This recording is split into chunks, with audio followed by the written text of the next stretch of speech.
Bienvenue pour ce nouveau numéro de votre capsule Le Mercato sur 13 TV. mbokk yi dal leen ak jàmm ci seen Mercato sur 13 TV. Géant défenseur sénégalais bi di Salif Sané ku moyul dina quitter club allemand bi di Schalke 04 ngir dem ci Italie bu nu sukkandikoo ci xibaar yu bàyyeekoo ci presse italienne bi. Joueur bu 29 ans bi club bu Bologne bu Ibrahima Mbaye soxla nañu ko ci jamonoy mercato bu yëngu bile. Salif Sané nga xam ne mu ngi blessé woon ni ki weeru juin ginnaaw si loolu ñu opéré woon ko ba mu reprendre entraînement yi ci début août. Contrat wam mu ngi valable ba été 2022. Attaquant sénégalais bi nekk ca Kasimpasa di Mame Baba Thiam nga xam ne Fenerbahçe yàgg na koo topp dafa mel ni lépp a ngi waaj a antu bu nu sukkandikoo ci presse bu Turquie. Ñaari parti yi ci lu yàggul dara daan officialiser transfert am moom joueur bi am 27 ans réalisé na saison bu mucc ayib ak ancien club bu Mbaye Diagne bi di Kasimpasa am fa ay statistiques yu mucc ayib 12 buts ak 5 passes décisives.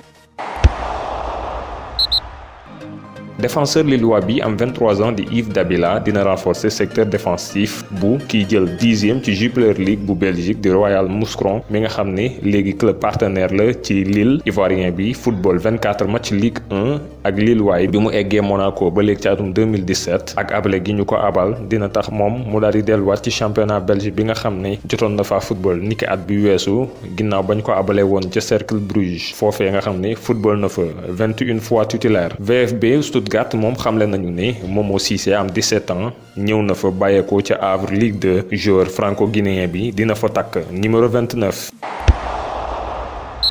D'après les informations de la Cadena Coppe, Quique Setién a été limogé ce dimanche soir au terme d'une réunion avec Josep Maria Bartomeu, le président, le secrétaire technique Eric Abidal et l'adjoint du français Ramon Planes. C'est le président lui-même qui l'aurait expliqué aux médias espagnols. Ronald Koeman serait le choix numéro 1 de la direction pour prendre la relève de Quique Setién. La presse catalane se fait écho aujourd'hui de nouvelles ambitions de la direction du club. D'après Sport, Neymar redevient une priorité aux dépens de Lautaro Martinez. Bartomeu envisage de mettre Antoine Griezmann dans la balance afin de faire baisser la note. En plus du français, les culés pourraient proposer un chèque de 50 à 60 millions d'euros. Selon les informations de Télédossé, l'Ajax Amsterdam serait en train de préparer une offre afin de faire revenir l'attaquant uruguayen Luis Suarez aux Pays-Bas. Le joueur qui a porté le maillot rouge et blanc entre août 2017 et janvier 2011 réfléchit à cette opportunité. Son contrat avec le FC Barcelone court encore jusqu'en 2021. La performance de Dayo Upamecano, 21 ans, face à l'Atlético a tapé dans l'œil du Real Madrid. Le club espagnol ne devrait pas cependant beaucoup bouger cet été pour cause de crise économique, mais pour l'été prochain, il devrait tenter sa chance d'autant que le Français vient de prolonger son contrat jusqu'en 2023 avec une clause libératoire qui se situe entre 45 et 50 millions d'euros. Plus forcément désiré à Naples, le milieu de terrain brésilien Alan voit s'ouvrir quelques portes de sortie comme le PSG ou Everton. Un club espagnol entrerait aussi dans la danse et il s'agirait de l'Atlético Madrid. Selon Marca, les Colchoneros seraient prêts à offrir aux alentours de 40 millions d'euros au Napoli pour leur milieu de 29 ans. Du côté de la Ruhr, Sky Italia nous apprend que le Borussia Dortmund est également sur les rangs du milieu de terrain brésilien. Leicester anticipe sur un potentiel départ de son gardien de but Kasper Schmeichel très courtisé. Selon le Mirror, les Foxes pourraient se tourner vers Sergio Rico, celui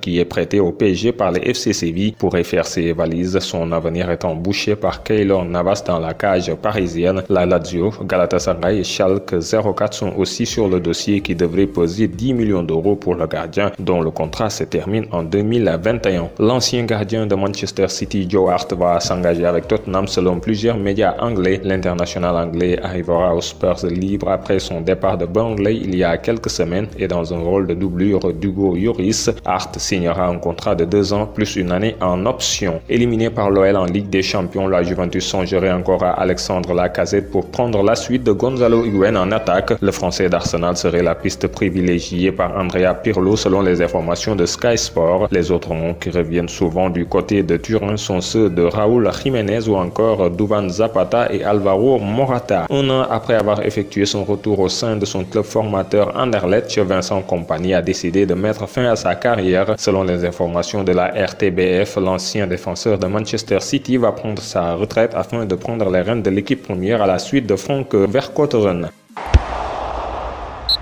ñu jeexale ak bonus sport ci première demi-finale bu Ligue Europa bi FC Séville mu ngi doon daje ak Manchester United mujjee sax am ndam ci instant yu mujj ci match bi 2-1 ndam loo xam ne tax na ba joueur yu leen Lopetegui yi daal di nar a jouer seen 6e finale ci seen taarix bu compétition bi di Ligue Europa. ay xibaar yu neexul la Paris Saint-Germain daal di jot jamono ji nga xam ne ñu ngay waajal seen demi-finale Ligue des Champions. club bu capitale bi publié ak communiqué ngir def point ci groupe bi ak joueurs yi nga xam ne dañoo blessé gardien costaricien bi di Keylor Navas moom léegi leer na du football demi-finale Ligue des Champions seen diggante ak RB Leipzig niki mardi ci guddi milieu de terrain sénégalais bi di Idrissa Gana Gueye nga xam ne dafa am ab alerte musculaire moom it wóorul mu bokk ci googee jongante. attaquant international sénégalais bi di Sadio Mané moom la ñu tabb joueur bi gën a xarañ ci saison bi ñi ko jébbal di fans yu Premier League yi ginnaaw ab sondage boo xam ne jagleel nañu ko public bi joueur bi nga xam ne moo gagné Premier League ak Liverpool dugal 18 buts def 7 passes décisives moom moo jiitu ci classement bi am téeméer yoo jël ñeent fukk ak benn ci xob mu jiitu Kevin De Bruyne mi am 27% ak Alexander Arnold mi am 17%. ginnaaw pression boo xam ne nekkoon nañu ci ginnaaw seen défaite niki semaine bii weesu seen digganteeg Charleroi ci bëccëg bu njëkk bu championnat belge champion en titre bi di FC Bruges daan nay noggatu bu baax Eupen ci ñaareelu jonganteem ñeenti bal la ko dugal ndam loo xam ne nag bu nu ko amee bokk na ca Crépin Diatta mi dugal ab doublé ak naataangoom sénégalais bii di Youssoufa Badji mi dugal benn but muy bu njëkkam bu officiel ci club bi di FC Bruges. ci ñaareelu bëccëg bu championnat bu Bulgarie CSKA Sofia bu Younous Sankharé daan nay daan Potev Plovdiv ci score bu ñaari bal ci benn ancien joueur bu Bordeaux bi di ab sénégalais moom dugal na biom bu njëkk ngir clubam bi ndax bii bu njëkk ci jógee jongante moo ko dugal mu nekk ci ab essai niki benn ci ay bés Cheikh Ndoye jot na football ay minutam yu njëkk ci maillot bu Guingamp ak numéro 26 bi ginnaaw ba ñu ko footballulee ci ñaari jongante xaritoo yu njëkk yi diggante Guingamp ak Laval ak Brest dugg na bi match bi desee fukki simili ak juróom laata moo jeex ngir daal di koy football fàttali nag Cheikh Ndoye bi mooy jongante bu njëkk niki weeru mars 2019 jamono yooyee mu amoon ab gaañu di rupture des ligaments croisés du genou. Mesdames, Messieurs, c'était tout pour ce mercato sur 13 TV. Merci de l'avoir suivi. Rendez-vous demain pour un nouveau numéro.